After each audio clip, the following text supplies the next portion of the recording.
And do you get the feeling it's a bit of a Lee Mack and David Mitchell takeover tonight on BBC One?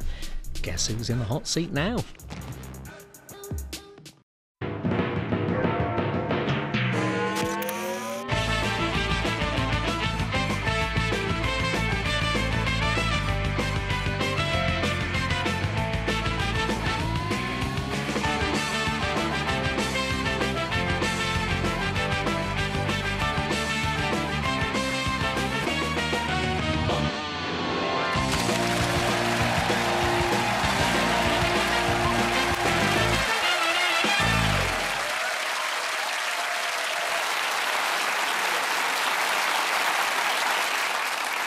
Good evening. Welcome to Have I Got News for You? I'm David Mitchell. In the news this week, at an England training camp, there's relief after one player makes a full recovery from his groin injury.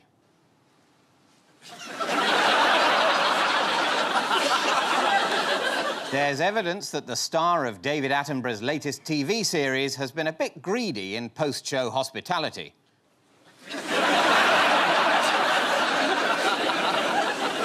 And in Leeds, doctors unveil a new device to help people keep their drinking down to the recommended number of weekly units.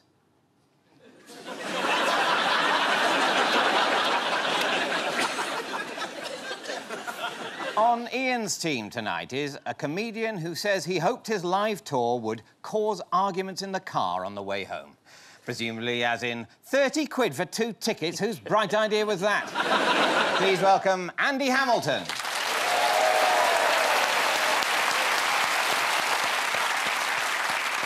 And with Paul tonight is a writer, comedian and theatre lover who says she's seen Hamilton 4 times. 5 now. Please welcome Deborah Francis White. And we start with the bigger stories of the week. Ian and Andy, take a look at this. What will it be? It's the former Prime Minister. She's resigned. That's the new Prime Minister as of now. Oh, God, that's all of us. We've got a deal. We've got a deal. And it's extraordinary. No one likes it, which is exactly right. It's fair, isn't it? Yeah. Half the country don't like it for one reason, half the country don't like it for the other reason. So that's what you voted for, so there we are. Mrs May probably does not have the numbers to get the draft agreement through Parliament.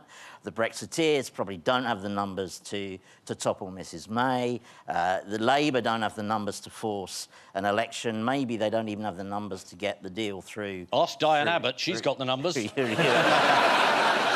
And so we're trapped. It's just going to go on like this. It'll only end when everyone involved dies. Last week, particularly, was dominated by a very complex sequence of events at Westminster, which is probably best summed up by this BBC Sign Language interpreter.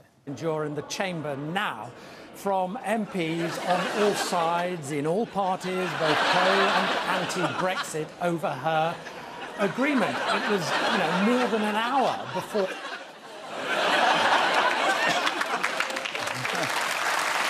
So how come Theresa May is still in office? There isn't anyone else. Yeah. And everyone's tired. Theresa May is getting a lot of credit because she's not resigned. That is all she's done, is not done something, and everyone's gone, she's not done the thing that all the men are doing. They cannot stop resigning. Yeah. And Well, this... a few women too. Esther McVey left. OK, all right, Esther McVey... I will give you Esther McVey, Ian, and that's it. Don't. It'd be a bit of a shock on Christmas Day if you unwrap one of your presents. It's got to the stage now where I don't know who's in the cabinet until they resign. Do you think they'll get all the Brexit secretaries back at the end, like the end of Strictly? And you'll go, oh, I've forgotten David Davis was in this series. Yeah. Oh, that's nice. Yeah. I mean, it wasn't all gloomy. I mean, there was the sight of Jacob Rees-Mogg leading a charge. Come on, chaps. Oh. Oh. Just me, then. Yes, what happened to those hundreds of letters of no confidence that were going to happen? Sadly, I think that just shows how the art of letter writing has been lost. Who tried to put the frighteners on Theresa May in Downing Street this week? The Gang of Five. The pizza plotters. The Sun has had a bit of fun with the Pizza Club. And so, yes, they are Andrea Leadsom, who's known as Deep Andrea. Liam Fox, a.k.a... I don't understand that. It'd be easier if his surname was Pineapple. And Penny Mordaunt. Well, if that's the standard, Liam and Pineapple, Penny Mordaunt can be Penny Four Cheeses. Is it Penny Peroni? No, Penny Pasta. No, you're right. It's Penny Roney. Yeah. I should be a terrible journalist. Chris. Penny Roney. Are these names they've given each other, or has this actually just only been given to them by the paper? I would love it if they had given each other these names. If they sat around and most of what they'd got done so far was giving each other pizza-based pun names. I don't think the Sun makes things up. So, who is really angry about the way the Brexit deal was negotiated? Is this Gibraltar, France? No, I'm thinking about Dominic Raab. Because he was Brexit secretary for over 5 minutes. Yeah. So he's got a wealth of experience to bring to whinging on telly. And now Dominic Raab is the bookies' front-running favourite to be the next PM. So... Well, that's just ludicrous. He doesn't know that Dover and Calais are on different sides of the channel. He's not going to be Prime Minister. Maybe I am. Well... What's the bookies say?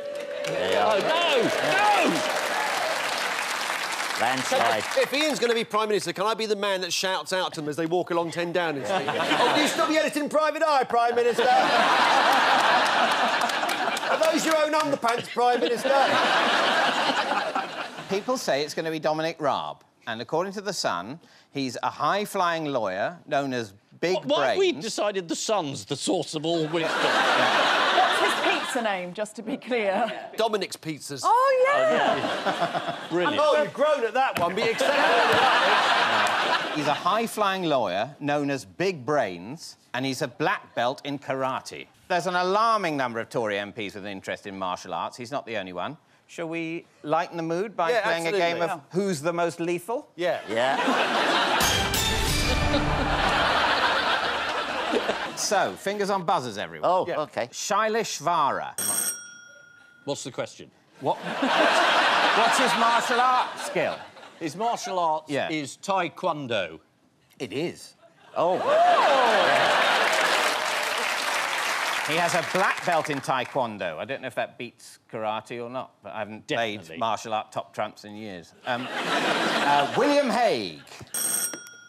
Judo. Yes, judo. In 1999, he had a judo green belt. I don't know. That was when the green belt was existing. Yes, he's probably got a judo built-up area now. Steve Baker, the ERG man and hard Brexiteer. Yo Sushi. Origami. Yeah, origami. He once had a fight with a cage fighter. We have a clip of this particular moment of martial artistry.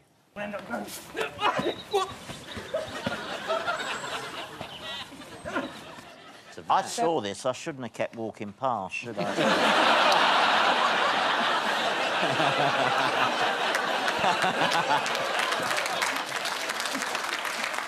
There you are, look, you've just come round the corner. So, he didn't really have a fight with him, did he? Well, he didn't win. We've also learnt this week that if there's a no-deal Brexit, we might have to start stockpiling what? Everything. Mars bars. OK. According to the Mail, they could vanish within 2 weeks if we leave without a deal, because key ingredients would go off within days if delayed at ports. You wouldn't imagine there's anything in a Mars bar that would ever go off. And a disorderly exit from the EU will also mean price hikes for essential goods, as this man explained on Channel 4 News. I wanted to remain because my grenades here used to cost me £5. Right, now my grenades cost me £10. And I've got to pass that price on to customer, because they're from Holland.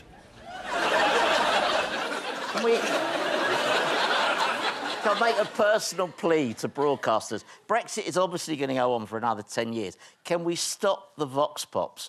If I see one more market stall holder who says, why don't they just get on with it? And there was a guy the other night, all he said was, this is England, not France. He just kept repeating that.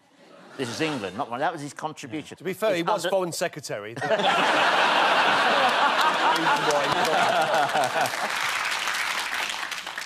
This is Brexit and the failed coup against Theresa May. A spokesman close to Michael Gove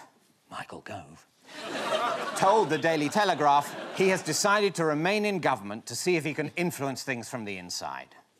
So if you don't like an institution, it's best to remain in it and try to change it from within. If only you'd thought of that earlier, Mike. Paul and Deborah, take a look at this.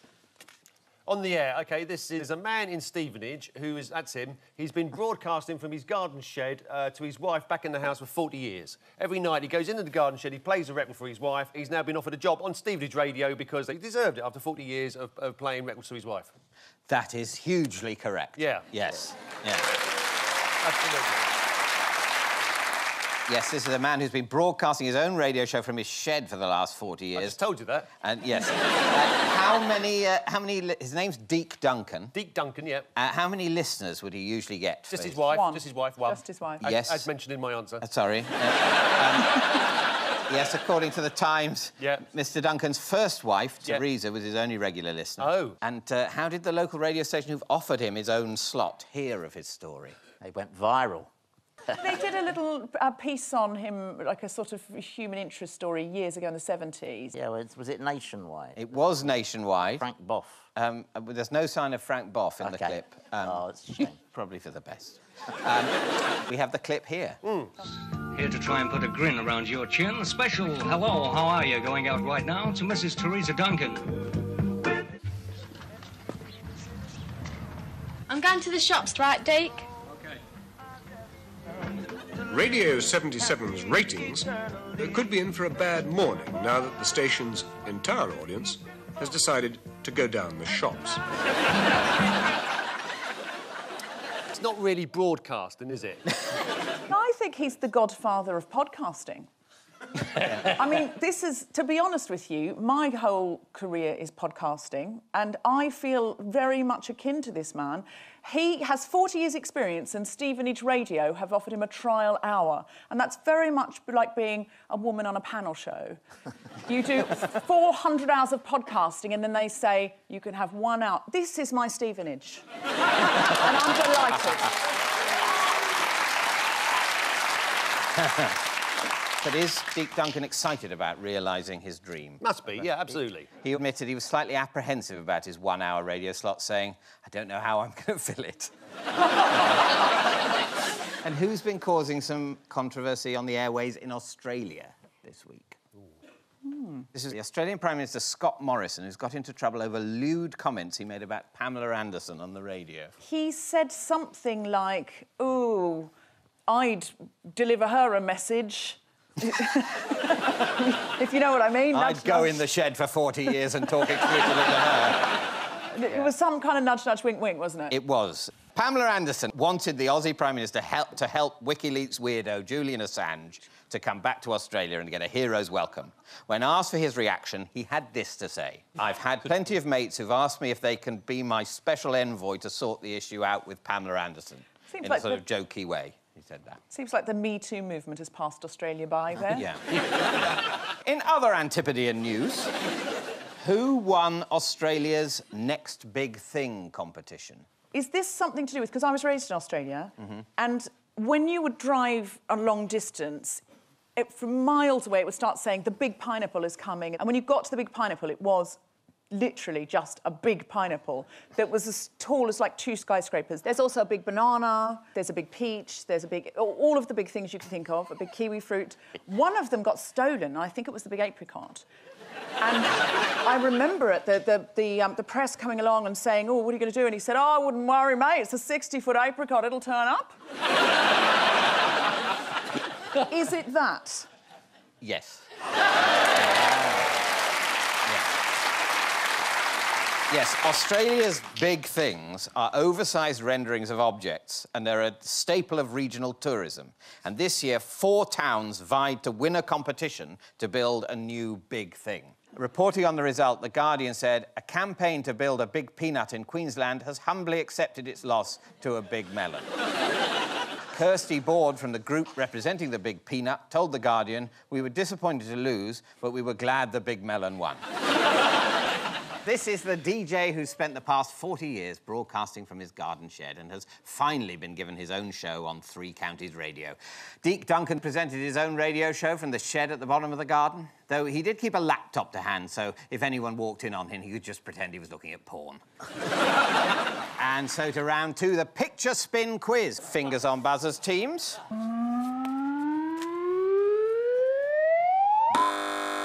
There was a darts match recently where 2 men were playing against each other and each one accused the other one of farting to put the other one off during the important part of actually concentrating on throwing the dart.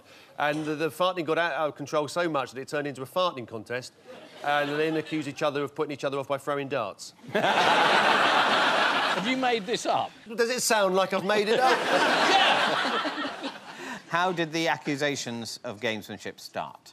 Hey, did you fart that put me off throwing me down? Yeah, what if I did, pal? What are you going to do? Open a window? I'll open your window, pal. Double top, take that. You've brought that to life. Yeah. It was, well, one of the players, who was a Dutchman... Oh, right, yeah. Wesley Harms... Yes. Claimed that his opponent, the Scottish 2-time world champion Gary Anderson, had been farting on stage to put him off his game. He told Dutch TV, "It'll take me 2 nights to lose this smell from my nose." And how did Gary respond? I read this story and I was so disheartened by it. I'm quite phobic when it comes to this kind of thing. I think it's horrible, and I think men everywhere should take a good hard look at themselves. Men have been in charge of everything for as long as we can remember, and when are they going to have a crisis of confidence? They've been in charge of politics, the environment and darts, and it's all awful. Well, I would say...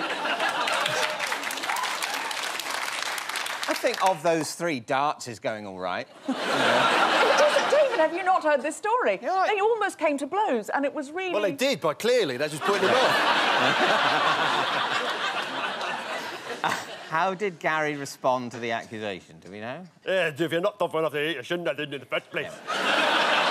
Yeah. Did he drop his trousers to prove that he had not farted? No, well, not quite. But Not quite? No. He dropped his underpants. Yeah, he admitted there'd been a bad smell, but pinned the blame on Wesley himself, saying, "Every time I walked past, there was a waft of rotten eggs, so that's why I was thinking it was him." He added, "If the boy thinks I farted, he's 1,010% wrong." Don't you mean to be good at maths when you're playing darts? Yeah. And how did he offer to prove his innocence? By dropping his trousers and... No. No? He told the reporter, "You can put your finger up my arse, there'll be no smell."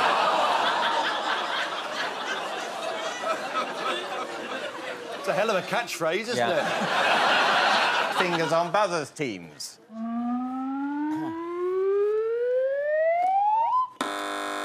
I think this is a story about M&S in Nottingham putting up one window that said must-have suits for men for Christmas, and right next to it another window of lingerie saying must-have fancy little knickers for women.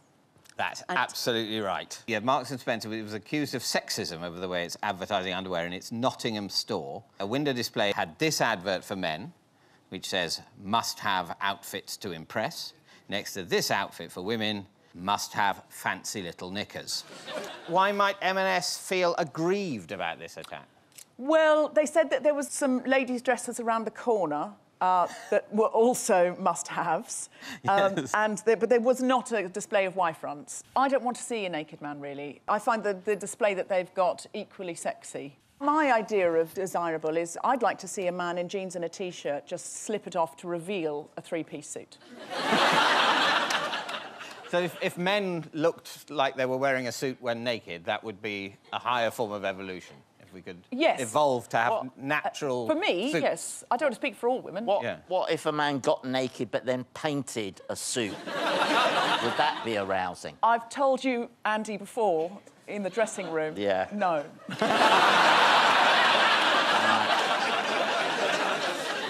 Yes, well... Worth asking.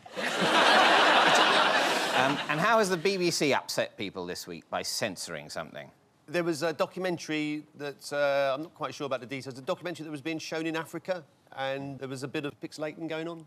Yes, producers of a BBC Africa documentary decided to blur out the cleavage of a female interviewee. Let's have a look at what we can. Yeah.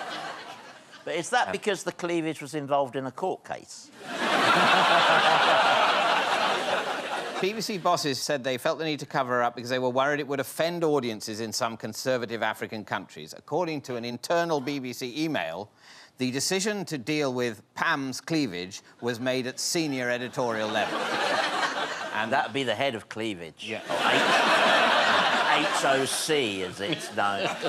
Can I just say, the other lady's cleavage is quite low. I don't understand quite what the parameters were there. Are you pitching to be HOC? In that opening sequence where Michael Gove was running, you could quite clearly see his man boobs, and I think they should have been pixelated.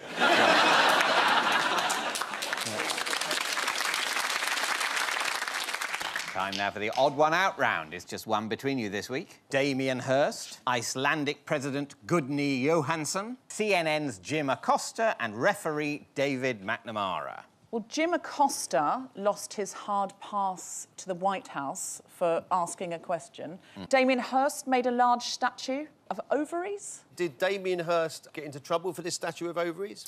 Yes, they weren't pleased about it. I don't know if it's been thrown out. Refs throw people off, so maybe it's the ref who sent somebody off and everybody else has been sent off. No. It's to do with banning. Who is the man in the top right? As he and the ref and Jim Acosta all been banned, but Damien Hirst did something offensive but wasn't banned. No. So the Icelandic Prime Minister must be the odd one out. He is the odd one out. That's right. Yes, well done. What do you mean, well done? He's trying a word of encouragement. Just a 1 in 4 random guess. The answer is they've all been given a ban, except for the Icelandic President, Gudni Johansson, who said he won't ban pineapple on pizza. Have we got some deal with a pizza out there? Sorry, for a minute I thought he was the Prime Minister of a country. He actually works for Iceland, the free... He's a buyer. I didn't realise, I got confused. No, I'm awfully confused. No, he is, yes, he's the head of state of Iceland. Iceland's got a rich history of Iceland. You know, 500 years ago, it was called bee jam. Did you know that? Yes, now, this week, Icelandic President Gudni Johansson has been defending people's right to put pineapple on pizza. But who proposed the ban in the first place? The opposition leader. No, he did. He proposed the ban on pineapple on pizza last year. He caused uproar in Iceland, as well he might. Yeah. When he announced that he fundamentally opposed pineapple on pizza. But who managed to talk him round? The pineapple growers of Iceland. He talked himself round. Rather candidly, he said that presidential power had gone to his head. He said, "I do not have the power to make laws which forbid people to put pineapple on their pizza. I am glad I do not hold such power." Why has Donald Trump decided to reinstate Jim Acosta's White House press access? The judge ordered it, the return of it. Yes, he decided to because he'd been ordered to by law. Does anyone know what Trump got confused about this week? Forest fires. He said that the forest should be raked because in Finland they rake the forest. How this is going to stop the forest fire, I don't know, but he said this is what they should do. He said he was told by the President of Finland that they rake the forest. Yes. And then some journalist irritatingly went and asked the President of Finland. He said, "I didn't say that. We don't rake the forest. What a stupid idea." This is a thing that happens in California virtually every year. They have severe fires, and he said nobody could have predicted this. But yet it happens so seldom in Finland, so it must be because of raking. Yeah. Mustn't it? It can't be because the Finnish forests are perpetually sodden with water. Damien Hirst statues in Qatar were banned in 2013, but have been uncovered again this week. Why were they controversial? Giant ovary. Yeah, yes. The Hearst project, made up of 14 giant bronze sculptures outside a hospital, is called The Miraculous Journey, and it graphically charts the voyage from conception to birth. There they are. Do we know they're ovaries? They're not badly done ears, are they? Or is that... What, with a little baby in them? Yeah. Did he not tell them what he was going to do beforehand? You'd imagine so, wouldn't you? Yeah. I'll just do something you'll like. They might have got an inkling when they put the first one up. Yeah. We've got another 20 of these in the lorry, mate. And referee David McNamara was banned by the FA for what? He forgot his coin, so he made... I don't see what all the fuss is about. He didn't have his coin, so he said, all right, we'll do scissors, paper, rock. And he got suspended, and then I think lots of other referees came out in solidarity with their fellow ref. And who tried to get around a ban in Russia this week? Specifically, a group of pedestrians in Vladivostok who tried to take a shortcut into the city centre via a vehicle-only bridge. Let's have a look at what they did.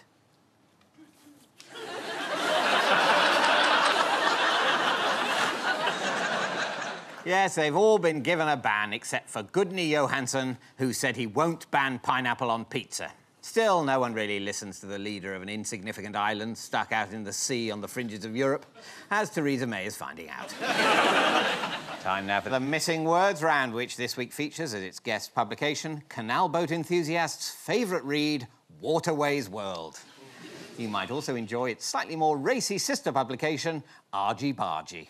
And we start with the Queen will what after Christmas lunch as part of bizarre tradition? Plays darts with Prince Philip. No. Fart the national anthem. The Queen will weigh Meghan Markle after Christmas lunch as part of bizarre tradition. This is the news that all royal guests are weighed on scales before and after their Christmas visit to Sandringham. It's to make sure that they have eaten plenty and that Andrew isn't stealing the silver. Next, what found in a canal near Watford? Theresa May's Brexit deal. Boats, water. Atlantis. Yeah. Atlantis. Found in a canal near Watford. All that time wasting, all those years. It was there all the time. It's not quite as people had hoped.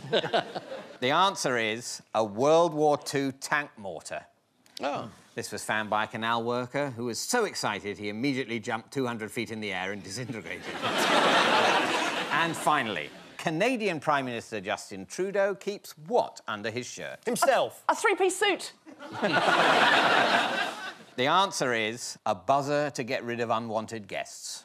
This week, TV presenter Alex Trebek claimed that Justin Trudeau keeps a buzzer under his shirt that he can press to alert his staff when a boring event has run on too long. I've got one of those, but the batteries run out. So, the final scores are Ian and Andy have 5 points, but the winners are Paul and Deborah with 7. Oh, well done. I'll let you down. First bit. Before we go, there's just time for the caption competition. Marks and Spencer's fancy little gas mask range. Dots will never be the same again. And I leave you with news that, as popular resentment of politicians grows, Madame Tussauds unveils its new Kick a Bastard in the Bollocks display. In Scotland, Donald Trump completes another brilliant round on his personally designed golf course. And as an antique clock is installed at Islington Town Hall, there's a surprising familiarity about the little model figure that comes out as the hour strikes. Good night.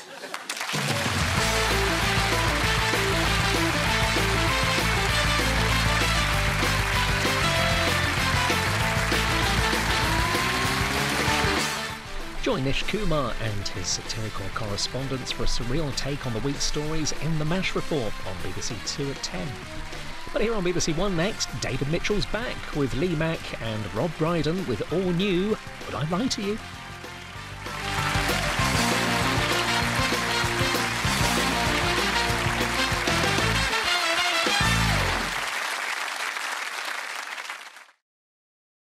So the word is menopause. Ooh.